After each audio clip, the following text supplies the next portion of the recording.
Oremos. Padre nuestro, nuevamente, Señor, estamos delante de ti para solicitar, Señor, la presencia de tu Santo Espíritu con nosotros. Te lo agradecemos en el nombre de Jesús. Amén. Bien, el tema para esta mañana tiene por título La presencia de Dios. Y vamos a ir a nuestro texto bíblico, que fue Éxodo 33:14. Hermanos, este sermón son 45 minutos. Tengo como 32 minutos nada más, así que me van a regalar unos 10 o 15 minutos. Tomen su Biblia, porque vamos a leer bastante Biblia en esta mañana. Esta es una de las promesas, hermanos, yo diría que una de las más hermosas de la Biblia y de las más importantes. Tengo miedo de dejar botar este micrófono al piso. Y él le dijo, ¿quién le dijo? Dios, mi presencia irá contigo y te daré descanso. Mire, esta promesa se la hizo Dios a Moisés cuando Dios le estaba diciendo a Moisés antes de esto. Miren, ¿saben una cosa? Yo estoy cansado de ustedes, yo estoy cansado de su terquedad, de su desobediencia. Hagamos una cosa, vayan ustedes, tomen a esa tierra, tomen sus bendiciones, pero yo ya no voy a ir más con ustedes. Les estaba entregando todas las bendiciones que ellos querían, pero les estaba negando su presencia. ¿Cuántos estarían de ustedes dispuestos a aceptar ese negocio con el Señor? Que Dios le diga a usted hoy, hermano Nectalí, le voy a dar todas las bendiciones que usted quiera, todo lo que desee, pero yo ya no voy más con usted. ¿Le gustaría hacer ese negocio? Mire, hermano, Moisés le dijo, Señor, si tu presencia no va conmigo, no me saques de aquí. Yo sé que estamos en un desierto, que estamos pasando necesidades, que estamos pasando dificultades, que tenemos hambre, pero si tú no vas con nosotros, yo no me muevo de aquí. En otras palabras, Moisés le estaba diciendo, yo prefiero un desierto contigo que una tierra prometida sin ti. Y es allí él escoge la presencia de Dios y es cuando el Señor le dice, mi presencia irá contigo y te daré descanso. Ahora, mis hermanos, Moisés y el pueblo de Dios tuvieron que aprender a caminar con la presencia de Dios. Y en ese tiempo el Señor les dio señales físicas, objetos para demostrarles que Él estaba con ellos. ¿Le dio qué? La nube. Pero lo más importante que le dio Dios al pueblo en el Antiguo Testamento fue un arca, que se llamaba como el arca del pacto. ¿Sí o no? Esa arca representaba la presencia de Dios. Ese era el símbolo más importante que el pueblo de Dios tenía. Era un cofre o baúl cubierto de oro que tenía unos anillos por los cuales se le insertaban unas varas para que lo pudieran mover. Eso era lo más sagrado que había y eso significaba la presencia de Dios en medio de su pueblo. Ahora, ese cofre contenía 3 elementos. La vara de Aarón, que representaba la autoridad de Dios. Tenía las tablas de la ley que Dios le había dado al pueblo por medio de Moisés, o sea, los mandamientos de Dios. Y también había una muestra del maná que representaba la provisión de Dios. El maná, el alimento que Dios había hecho llover del cielo. Ese cofre no lo podía destapar nadie. Era lo más precioso que el pueblo tenía. Porque simbolizaba ¿qué? La presencia de Dios. Y ellos tuvieron que aprender a caminar con ese cofre que simbolizaba la presencia de Dios. Ahora, hermanos, la Biblia dice que todas las cosas que pasaron en el Antiguo Testamento eran sombras, eran tipos, enseñanzas de lo que nosotros tenemos que vivir ahora. Que a través del tabernáculo, que a través de esa arca, A través de todas las cosas que Dios diseñó, Él quería darnos una enseñanza a nosotros. Mire, hay una historia en la Biblia, por eso les dije, vamos a leer mucha Biblia. Primera de Samuel, una historia muy interesante. Primera de Samuel, capítulo 4, versículo 2. Si me ayudan los que están en el equipo y si se puede proyectar. Primera de Samuel, capítulo 4, versículo 2, dice de la siguiente manera. Y los filisteos presentaron la batalla a Israel, y trabándose el combate, Israel fue vencido delante de los filisteos, los cuales hirieron en la batalla en el campo como a 4,000 hombres. Cuando volvió el pueblo al campamento, los ancianos de Israel dijeron: ¿por qué nos ha herido hoy Jehová delante de los filisteos? Traigamos a nosotros de Silo el arca del pacto de Jehová, para que viniendo entre nosotros nos salve de la mano de nuestros enemigos. Ellos están preguntando, ¿por qué perdimos? ¿Por qué estamos derrotados? Y hago un paréntesis aquí, mis hermanos, porque es muy común que nosotros nos hagamos esta misma pregunta cuando las cosas no nos salen bien, cuando se nos daña el negocio, cuando se recibe una carta de despido, cuando se daña un matrimonio, cuando se recibe una mala noticia o cuando algo malo pasa en la familia. ¿Por qué si yo estoy con Dios? ¿Por qué estoy en fracaso? ¿Por qué estoy en derrota? ¿Por qué no se me dan las cosas? Esa era la situación del pueblo de Dios. Ahora ellos dicen, ¿por qué perdimos la batalla? Y entonces dijeron, traigamos a nosotros de Silo, ¿qué? El arca del pacto. ¿Qué simbolizaba esa arca? Simbolizaba la presencia de Dios. Traigamos el arca. Venga, pregunto yo, ¿por qué no la habían llevado antes? ¿Verdad? ¿Por qué no se les ocurrió esa idea antes? Hermanos, porque la mayoría de nosotros nos acordamos de Dios cuando ya estamos inmersos en la situación. Ellos dijeron, traigamos a nosotros de Silo el arca del pacto para que viniendo entre nosotros nos salve de la mano de nuestros enemigos. Ellos dijeron, necesitamos la presencia de Dios ahora que estamos siendo derrotados. Versículo 4. Y envió el pueblo a Silo y trajeron de allá el arca del pacto de Jehová de los ejércitos que moraba entre los querubines, y los dos hijos de Elí, Ofni y Finés, estaban allí con el arca del pacto de Dios. Aconteció que cuando el arca del pacto de Jehová llegó al campamento, todo Israel gritó con tan gran júbilo que la tierra tembló. ¿Por qué gritaron ellos? Estaban emocionados de que había llegado la presencia de Dios. Versículo 6. Cuando los filisteos oyeron la voz de júbilo, dijeron, ¿qué voz de júbilo es este en el campamento de los hebreos? Y supieron que el arca de Jehová había sido traída al campamento. 7. Y los filisteos tuvieron miedo porque decían, ha venido Dios al campamento, y dijeron, ¡ay de nosotros! Pues antes de ahora no fue así. ¡Ay de nosotros! ¿Quién nos librará de la mano de esos dioses poderosos? Ellos eran paganos, hermanos, eran un pueblo pagano. Ellos no sabían quién era Jehová, ellos no sabían qué era el arca, pero para ellos eso era otro Dios más.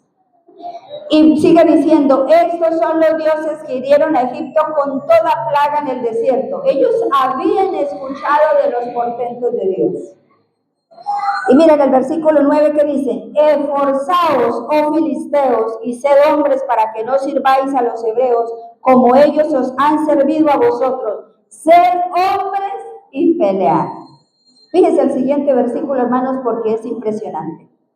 Versículo 10, pelearon pues los filisteos e Israel fue ¿qué? Vencido. ¿Les sirvió el arca? ¿Les sirvió haber traído la presencia de Dios? ¿Por qué fueron derrotados si habían traído la presencia de Dios a su batalla?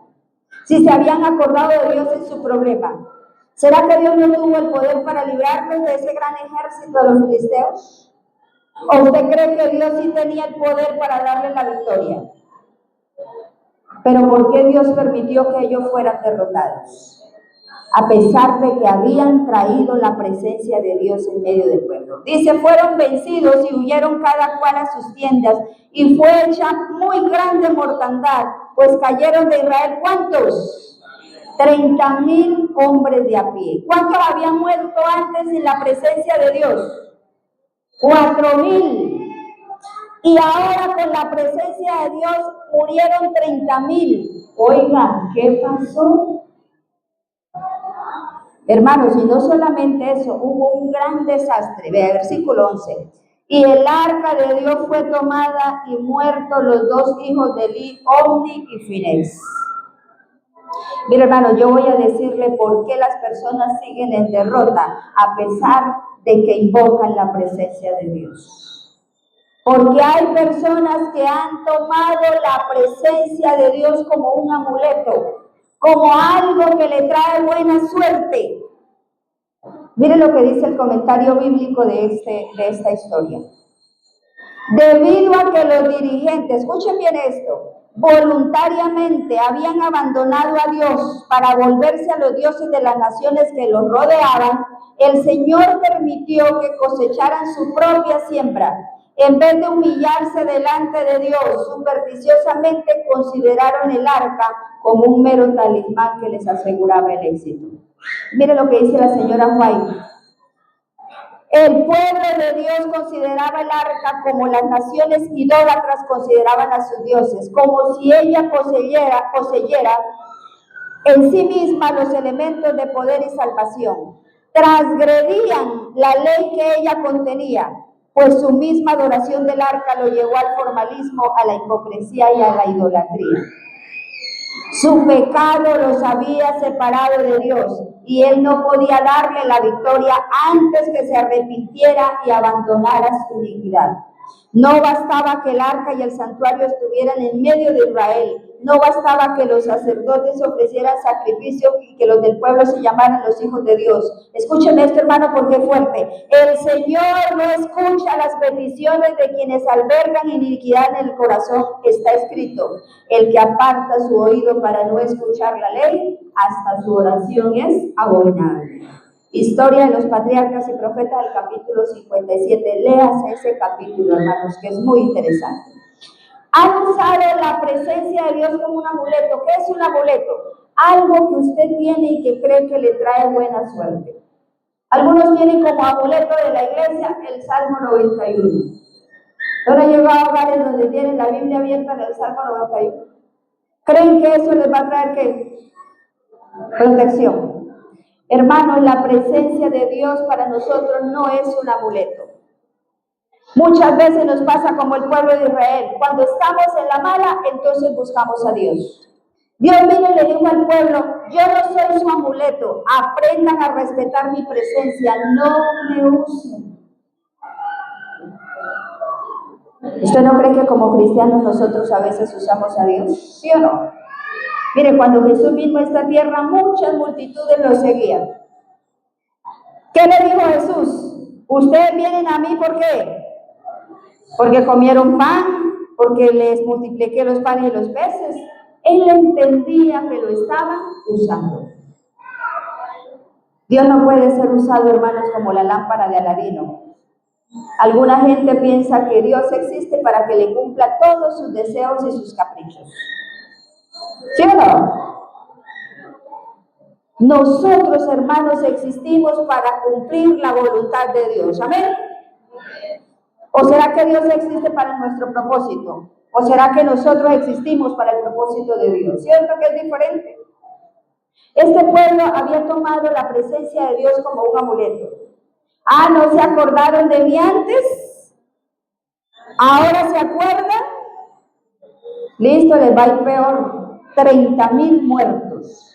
Es más, no solo una derrota, sino que Dios los abandonó. Siga leyendo. Sigamos leyendo. Los filisteos no solo le ganaron la batalla, hermano, sino que le robaron a Israel no cualquier cosita. Le robaron lo más importante que el pueblo tenía. Le robaron la presencia de Dios. Versículo 12. Y corriendo de la batalla un hombre de Benjamín llegó el mismo día a Silo, rotos sus vestidos y tierra sobre su cabeza. Esa es la manera como ellos demostraban el dolor en esa época. Y cuando llegó aquí, he aquí que Elí era el sumo sacerdote que estaba anciano, se quedó esperando noticias de la guerra. Estaba sentado en una silla vigilando junto al camino porque su corazón estaba temblando por causa del arca de Dios. Llegado pues aquel hombre a la ciudad y dadas las nuevas, toda la ciudad gritó. Pero esta vez no era un grito de júbilo ni de alegría como el anterior. Este era un grito de terror porque habían perdido la presencia de Dios. Bueno, hermano, yo digo, por lo menos esta gente sentía dolor por la presencia de Dios, por la pérdida de la presencia de Dios. Hay hermanos y gente que ha perdido la presencia de Dios y ya no grita, ya no llora, ya no siente nada. Versículo 14, cuando Elí oyó el estruendo de la gritería, todo el mundo estaba gritando, llorando, una cosa terrible, un caos completo. Dijo, ¿qué estruendo de alboroto es este? Y aquel hombre vino a prisa y dio las nuevas a Elí. Elí era ya de edad de 98 años y sus ojos se habían oscurecido de modo que no podía ver. Dijo pues aquel hombre, Elí, yo vengo de la batalla, he escapado del combate. Y Elí dijo, ¿qué ha acontecido, hijo mío? Y el mensajero respondió diciendo, Israel huyó delante de los filisteos y también fue hecha gran mortandad en el pueblo y también tus dos hijos, Ofni y Finés, fueron muertos. Pero cuando él le dijo esto y el arca de Dios ha sido tomada, nos quitaron la presencia de Dios. Y aconteció que cuando él hizo mención del arca, no de los hijos, cuando lo dijo los hijos, le afectó, pero mire, cuando él hizo mención del arca de Dios, Elí cayó hacia atrás de la silla al lado de la puerta y se desnucó y murió porque era hombre viejo y pesado y había juzgado a Israel durante ¿cuántos años? 40 años. Mejor dicho, la noticia lo mató. Y ahí les voy a resumir. La mujer de Fines que estaba encinta, cercana al alumbramiento, dice que al saber la noticia de la muerte de su marido y de su suegro, se inclinó y dio a luz. Esa noticia era terrible, hermano, eso nunca había sucedido. Y al tiempo que ella moría, las que estaban junto a ella le decían, no tengas temor, has dado a luz un hijo. Y dice que se le llamó el niño Icabod, que significa sin gloria. Traspasada, dice ahí adelante, el versículo 21, traspasada en la gloria de Israel por haber sido tomada el arca de Dios y por la muerte de su suegro y su marido. Este es un pueblo, hermanos, que perdió la presencia de Dios, y cuando una persona pierde la presencia de Dios, su vida se vuelve un caos. Lo peor que a usted y a mí nos puede pasar es perder la presencia de Dios. Sabe que en la Biblia está registrado algunas historias de personajes que tuvieron la presencia de Dios con ellos, pero se les fue. ¿Qué pasó con Sansón cuando perdió la presencia de Dios? ¿Dónde quedó su fuerza? ¿Dónde quedó su fama? ¿Dónde quedó su gloria? Lo único que le pasó fue que terminó siendo ¿qué? Pisoteado, se burlaron de él, lo cogieron de juguete, porque sin la presencia de Dios, hermanos, es como la sal que dice la Biblia, que pierde completamente su sabor y ya no sirve para más, sino para ser pisoteada por los hombres. Saúl, ¿qué le sucedió a Saúl? Saúl perdió la presencia de Dios y entró en locura. Un espíritu inmundo venía y lo atormentaba y le tenían que tocar un arpa. ¿Para qué? Para que él pudiese conciliar el sueño. Vivía turbado, vivía atacado, no podía dormir. Cuando perdemos la presencia de Dios, perdemos la paz, perdemos el gozo, perdemos la vida, perdemos la visión. Sin la presencia de Dios, usted y yo no somos absolutamente nada. San Jesús lo dijo en San Juan 15:5. Yo soy la vid y vosotros los pámpanos. El que permanece en mí y yo en él, este lleva mucho fruto, porque separado de mí, ¿qué? Nada podéis hacer. Miren, mis hermanos, si la presencia de Dios no está en nuestra casa, nada podemos hacer. Si la presencia de Dios no está en nuestro matrimonio, nada podemos hacer. La mayoría de los problemas matrimoniales son ¿por qué? Porque han dejado a Dios afuera y estamos solucionando las cosas a nuestra manera. Si la presencia de Dios no está en nuestro negocio, si la presencia de Dios no está en nuestra iglesia, en nuestro ministerio, seremos personas sin gloria, nada podemos hacer, entramos en caos.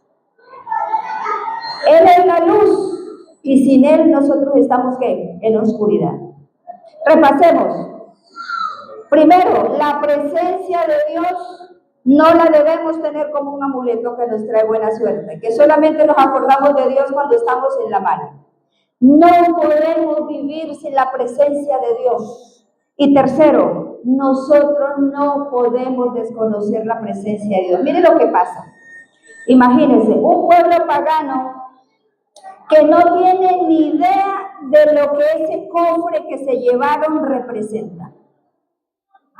No saben lo que hay adentro.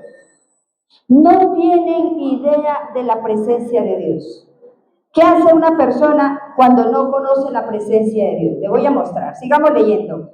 Primera de Samuel, capítulo 5, versículo 1. Cuando los filisteos capturaron el arca de Dios, la llevaron desde Ebenezer a Asdod. Y tomaron los filisteos el arca de Dios y la metieron en casa de Dagón. Dagón era el dios de los filisteos y la pusieron junto a Dagón. Les voy a resumir porque es larga la lectura. Colocaron el arca junto a Dagón, el dios de ellos. Al otro día, cuando ellos se levantaron por la mañana, adivinen qué pasó. Encontraron a Dagón en tierra, de cabeza junto al arca de Dios. Volvieron y levantaron a Dagón y lo colocaron en su lugar. Pero al otro día también fueron y lo encontraron postrado en tierra nuevamente ante el arca de Jehová. Y Dagón, ¿qué pasó? Las dos palmas de sus manos estaban cortadas y su cabeza. Solamente le había quedado ¿qué? El tronco. Y se agravó, dice el versículo 6, y se agravó la mano de Jehová sobre los de Asdod y los destruyó y los hirió con tumores en Asdod y en todo su territorio. Y ellos empezaron a sospechar, ¿no será esa cosa que nos trajimos? Y viendo bien, entonces aquí empezaron, los de Asdod dijeron que no se quede el arca con nosotros, no. ¿Qué haremos con esa arca, el Dios de Israel? Y ellos dieron, pases el arca de Dios a Gat. Y pasaron el arca de Dios a Gat. Y aconteció que la mano de Jehová allí también hubo gran quebrantamiento y afligió a los hombres de aquella ciudad desde el más chico hasta el más grande, y se llenaron, dice, que de tumores. Y ahora ellos dijeron, ahora dijimos, no, pasemos el arca. ¿A dónde la pasaron? A Ecrón. La pasaron a Ecrón. Y cuando el arca de Dios vino a Ecrón, imagínense, los ecronitas ya se sabían toda la historia, con susto dijeron, han pasado el arca de Dios hacia nosotros para matarnos a nosotros y a nuestro pueblo.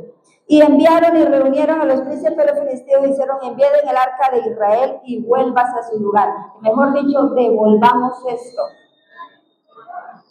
Había consternación, dice, de muerte en toda la ciudad, y la mano de Dios se había grabado allí. Y los que no morían eran heridos de tumores, y el clamor de la ciudad subía ¿hasta dónde?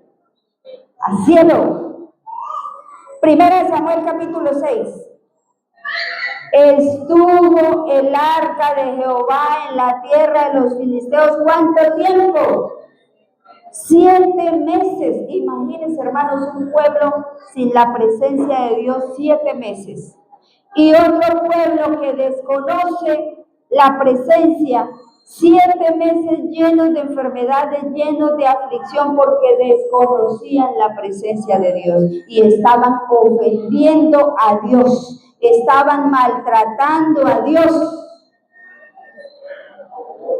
Mira, hermanos, a pesar de que ellos ignoraban, el castigo les estaba llegando. Dice la Biblia que ellos dijeron, ¿saben qué? Hagamos una cosa. Por los tumores hagamos una ofrenda, hagamos unos tumores de oro, unos ratones de oro, metamos eso en una caja, pongamos 2 vacas nuevas y un carruaje nuevo y metamos esa arca y la mandamos de regreso con ofrenda y todo la despacharon. Léase el resto de la historia en la tarde cuando llegue. Lo que yo quiero enfocarme, mis hermanos, es que cuando nosotros no conocemos la presencia de Dios, cometemos errores, ¿sí o no? Cometemos errores por desconocer la presencia de Dios. Ellos lo cometieron, pensar de que Dios, eso era un ídolo más, de jugar con Dios, de pasarle de aquí para allá la presencia de Dios, y respetaron la presencia de Dios. El hecho, hermanos, que usted no conozca la Biblia o no sepa la Biblia, no hace que usted no tenga consecuencias. ¿Está claro eso? Hay que conocer la presencia de Dios, hay que conocer lo que Dios dice. ¿A usted no les ha pasado que cuando uno compra un electrodoméstico, qué es lo primero que hace cuando usted compra un electrodoméstico? Sacarlo de la caja, enchufarlo, ¿es cierto que sí? Pero cuando deja de funcionar, entonces ¿a dónde vamos? A buscar el manual, ¿cierto? ¿Qué fue lo que le pasó? ¿Cuál es lo correcto? Agarrar el manual primero y luego, ¿cierto? Saber cómo se funciona. Eso nos pasa a veces a nosotros, hermanos, cuando desconocemos la palabra de Dios. Volvamos a la historia.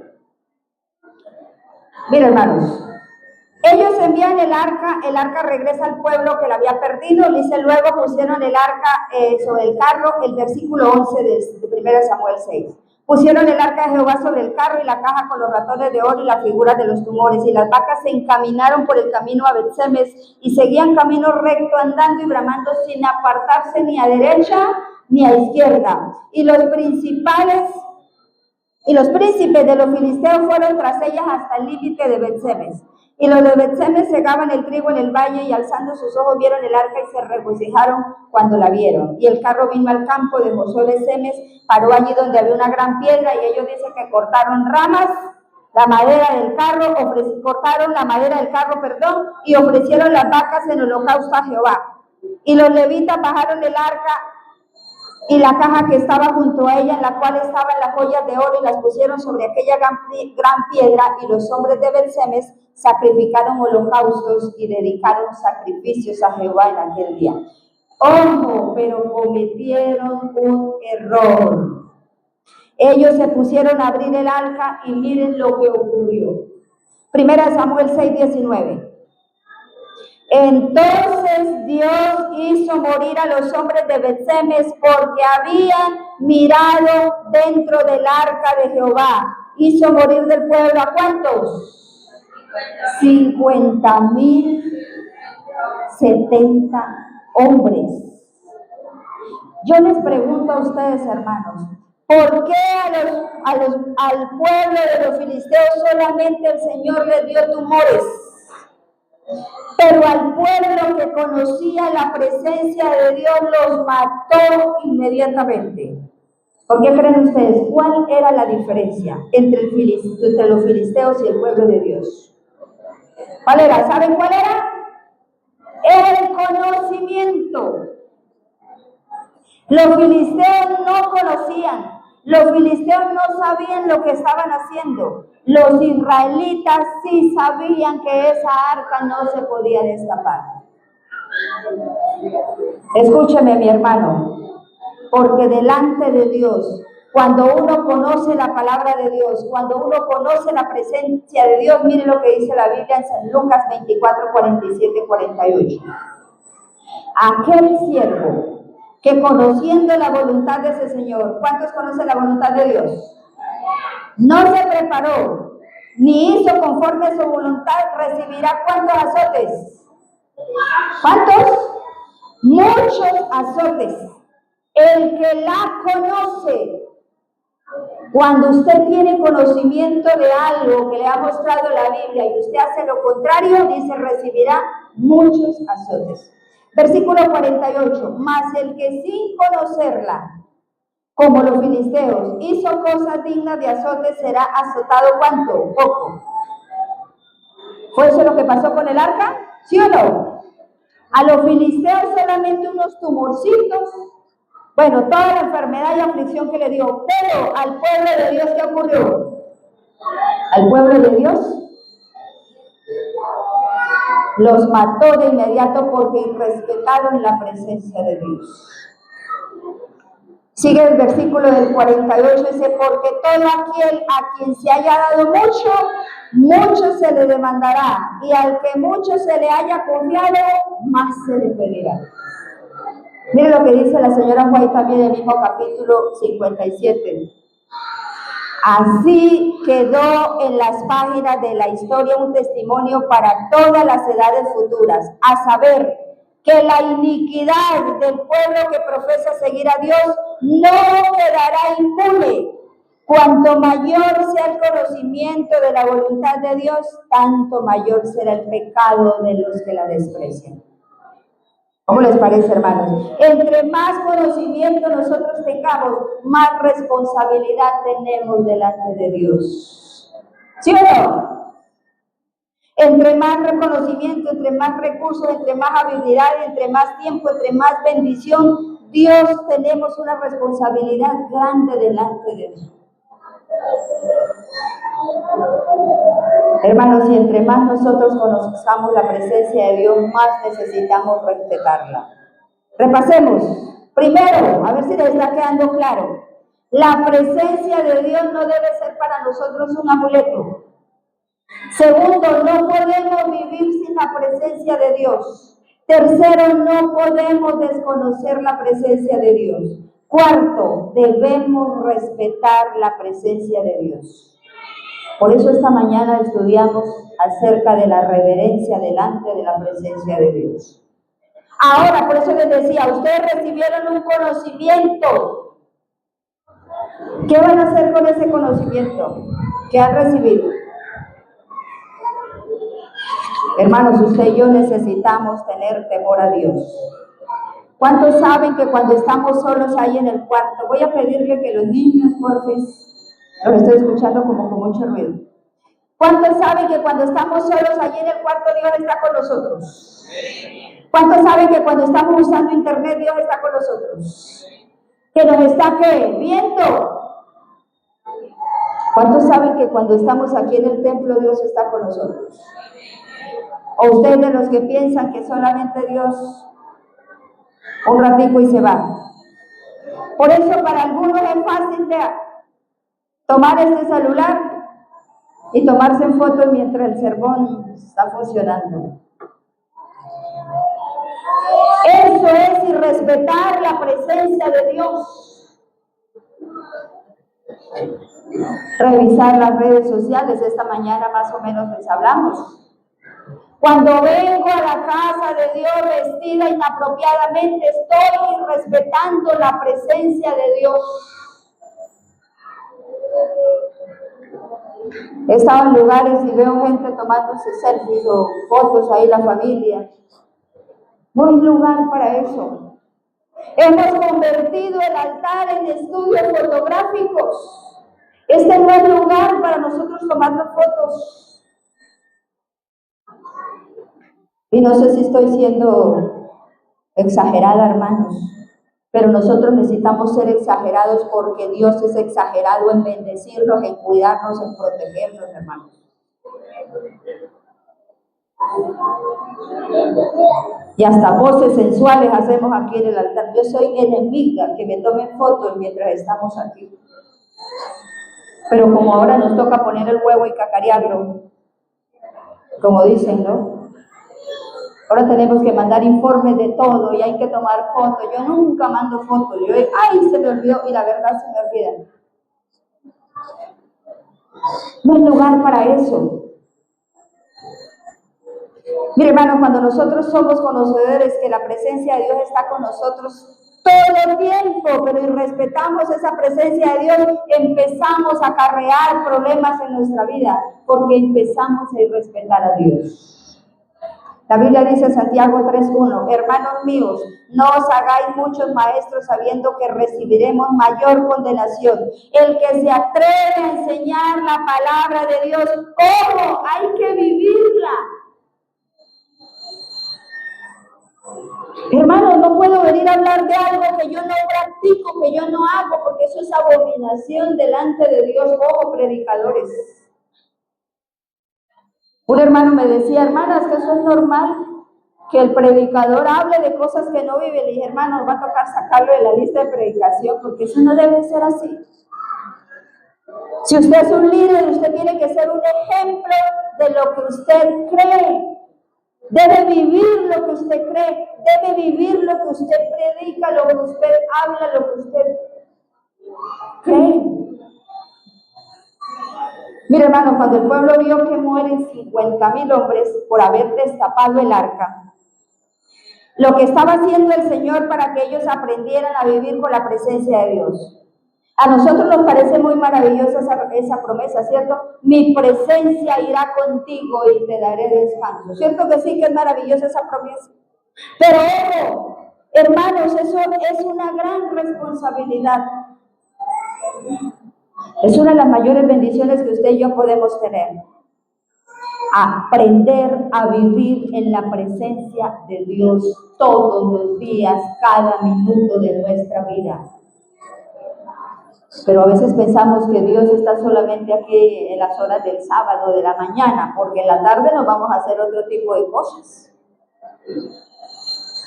He encontrado hermanas que se van desde a un matrimonio a unos 15 años el sábado de tarde. Eso es irrespetar la presencia de Dios. Versículo 20. Y dijeron los de Bet-Semes, ¿quién podrá estar delante de Jehová el Dios Santo? ¿A quién subirá de nosotros? Y enviaron mensajeros a los habitantes de Kiriat Jearim diciendo, los filisteos han devuelto el arca de Jehová, descended pues y llevadla a vosotros. Primera de Samuel 7. Vinieron los de Kiriat Jearim y llevaron el arca de Jehová y la pusieron en casa de ¿quién? Abinadab, situada en el collado, y santificaron a Eleazar su hijo para que guardase el arca de Jehová.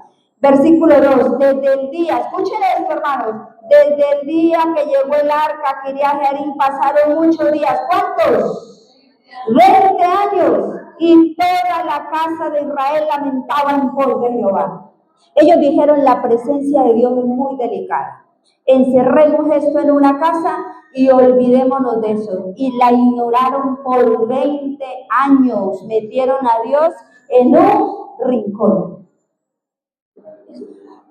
Eso es lo que hacen muchas personas hoy. Han ignorado la presencia de Dios. No, algunos dicen, no, meterse con Dios es una cosa muy seria. No. Mejor no saquemos a Dios de nuestra vida. Y ay, hermanos, ya no cuentan con Dios en su vida. Muchos tienen la presencia de Dios arrinconada, no consultan a Dios, no oran, no piden consejo, Dios no es su guía, se mantienen estrellados tomando decisiones con sus propias fuerzas, viviendo conforme a la capacidad, a su intelecto, a su inteligencia, olvidándose completamente de Dios. Eso fue lo que hizo el pueblo de Dios, arrinconaron al Señor 20 años en una casa. Primera de Crónicas 13:1, lo leímos recientemente en el Reavivados. 13:1, Primera de Crónicas, perdón.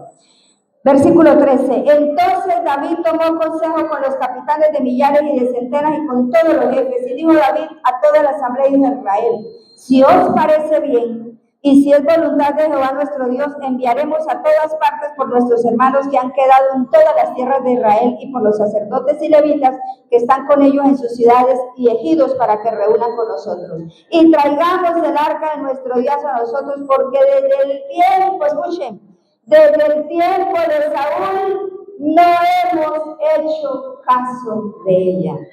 Un hombre que se levantó y dijo, yo quiero la presencia de Dios. Traigamos la presencia de Dios a nuestra ciudad. ¿Cuántos quieren que hoy traigamos la presencia de Dios a nuestro matrimonio? Porque esa es la solución. Traigamos la presencia de Dios en nuestra iglesia. Traigamos la presencia de Dios en nuestra casa. Traigamos la presencia de Dios en nuestros negocios, a nuestros proyectos. Traigamos la presencia de Dios en nuestra vida. Versículo 4. Y dijo toda la asamblea que se hiciese así porque la cosa parecía bien a todo el pueblo. Entonces les voy a resumir, hermanos.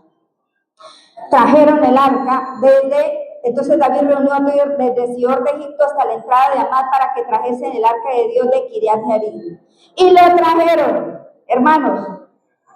El versículo 7, y llevaron el arca de Dios a la casa de Abinadab, de la casa de Abinadab la sacaron, estaba en Abinadab, recuerda que ahí le dejaron 20 años, la sacaron un carro nuevo, y Usa y Ahío guiaban el carro. Miren lo que sucedió, todos se regocijaban felices, con cánticos, con arpas, con salterios, con tamboriles y con todos hicieron una gran celebración. Pero cuando llegaron a la era de Kidón, Usa extendió su mano para sostener el arca porque dice que los animales tropezaron. Yo pregunto, ¿era una buena intención la de Usa?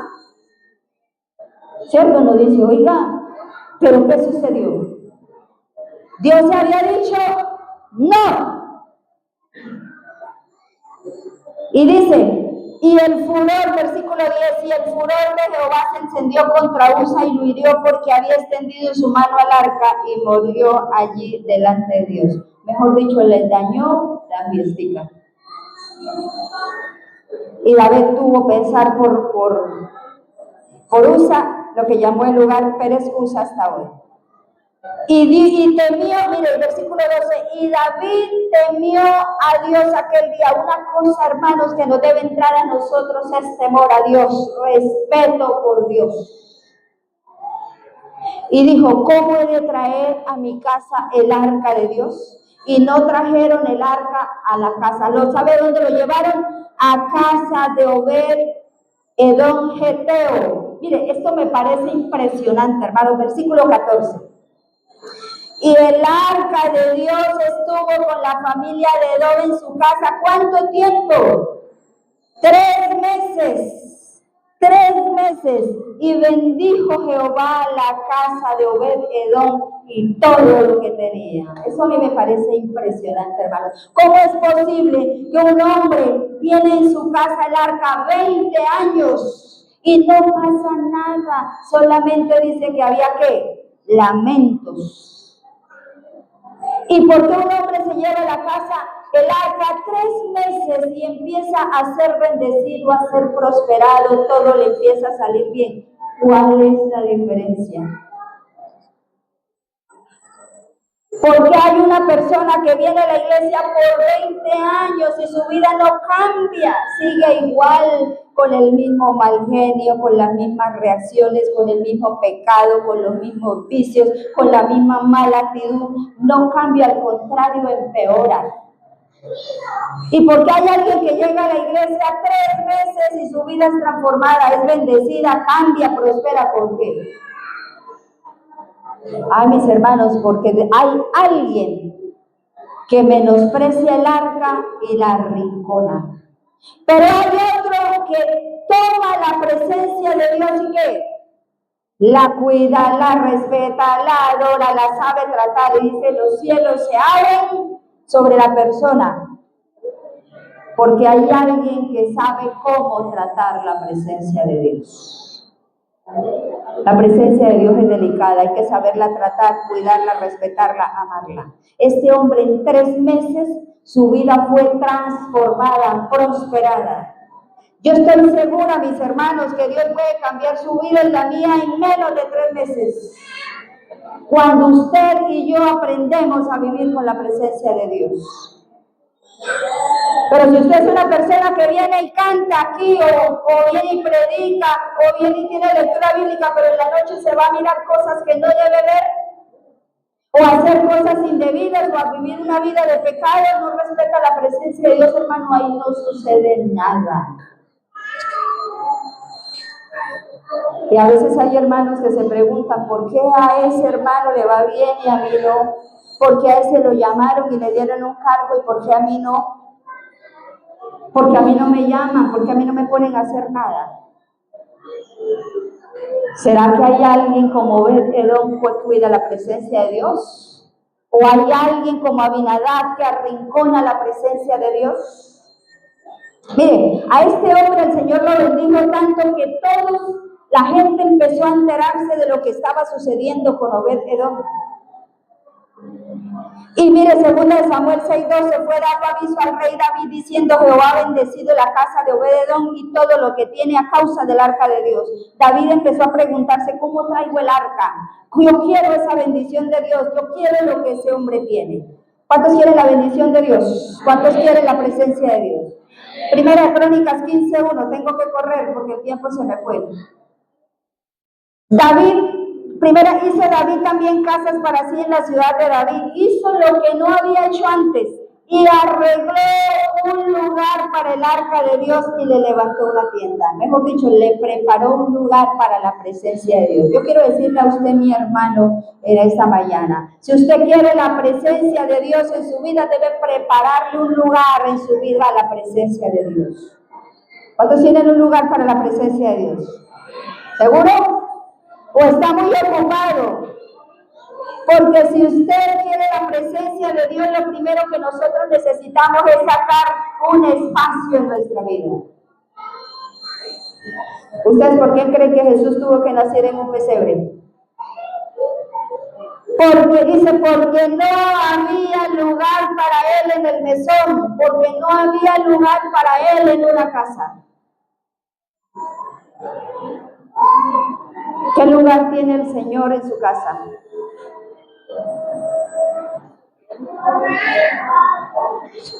Por eso, hermano, les decía, hoy Dios se está quedando fuera de nuestros hogares. Porque no tenemos lugar, no tenemos tiempo, no tenemos espacio. Pero sí tenemos espacio para muchas cosas. Y no crean que ustedes, a mí también me pasa. A veces por atender cosas que son del trabajo de Dios, uno descuida su parte espiritual por cumplir con responsabilidades que son de trabajo de Dios. Pero lo más importante debe ser mi parte espiritual, mi relación con el Señor. A veces queremos la gloria de Dios, queremos la presencia de Dios, pero no sacamos espacio. David se dio cuenta que para tener la presencia de Dios había que tenerle un lugar, un espacio. Mire esto interesante, versículo 2, Primera de Crónicas 15:2.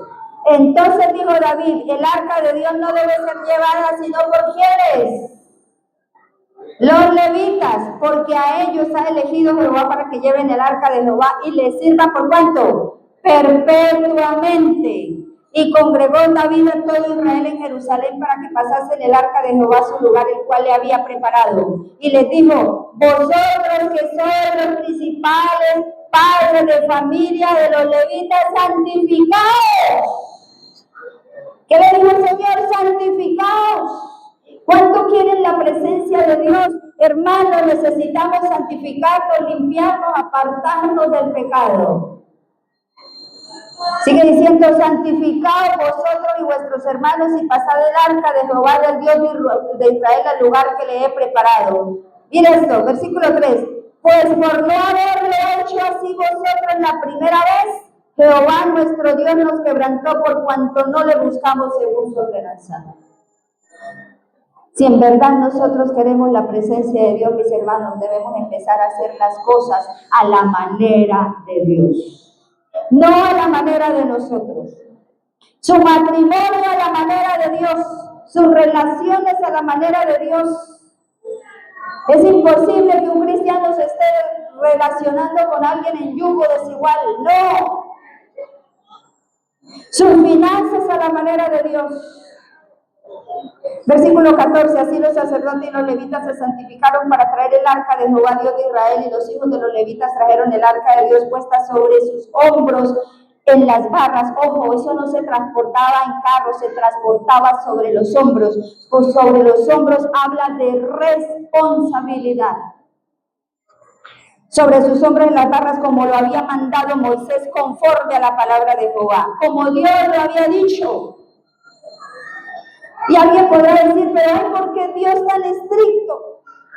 Porque Dios es Dios y las cosas se hacen a la manera de Él, no de nosotros. Versículo 16, asimismo dijo David a los principales de los levitas que designasen de sus hermanos a cantores con instrumentos de música, con salterios y arpas, címbalos que resonasen y alzasen la voz con alegría. ¿Cuántos quieren la presencia de Dios? Cántele, adórele con alegría, no con tristeza. Qué bonito que hoy las muchachas nos acompañaron con esas voces maravillosas que tienen, ¿sí o no? Se siente la presencia de Dios cuando alabamos, cuando cantamos con alegría. Cuando está la adoración a Dios, todos, yo les decía ahorita, todos necesitamos estar aquí, unidos en la adoración de Dios.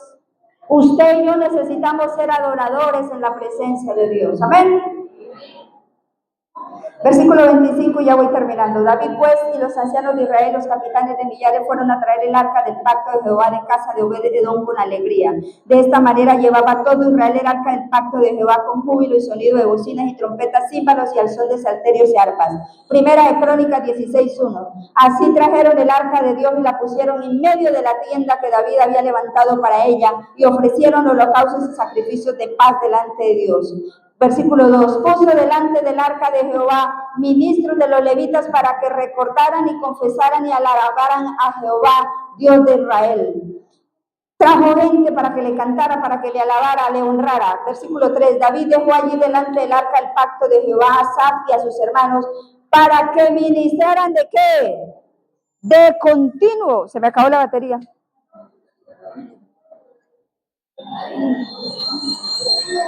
Sonido. ¿Me habilita? Gracias. Dice, de continuo delante del arca, según el rito de cada día, mejor dicho, todo el tiempo gente adorando a Dios, todo el tiempo en adoración. ¿Se parecen a nosotros? ¿Cierto que sí, hermanos? ¿Parecido a nosotros? ¿Ya se retiraron los cultos de domingo? ¿Usted va a un culto de domingo? Bueno, Eden tiene culto de domingo. Somos 10 personas. Ustedes aquí, ¿cuántos se reúnen los miércoles? Pero el sábado no ve la iglesia llena. De continuo, yo les decía que día y como que alguien se reía porque le dije, queremos vivir con Dios por la eternidad, ¿sí o no? ¿Cuántos quieren eso? Pero no son capaces de durar aquí 3 horas. Yo creo que alguno ya está diciendo, ¿qué hora es terminar de hablar a esta vieja para yo irme para la casa? Coherencia en adoración al Señor, eso es coherencia. Mire, este hombre dejó todo el tiempo gente adorando, adoración, honra, respeto, obediencia, aprendió que había que cuidarlo, que respetarlo, que amarlo. Versículo 40. Para 4, perdón, creo que es que me quedó como mal. Para que sacrificaran continuamente por la mañana y por la tarde holocaustos a Jehová en el altar del holocausto, conforme a todo lo que está escrito en la ley que Jehová prescribió a Israel. Desde ese momento el pueblo empezó a tener la más grande bendición. La gloria de Dios visitó su pueblo. David fue uno de los reyes más importantes de la Biblia porque aprendió a tratar la presencia de Dios. Termino con esto.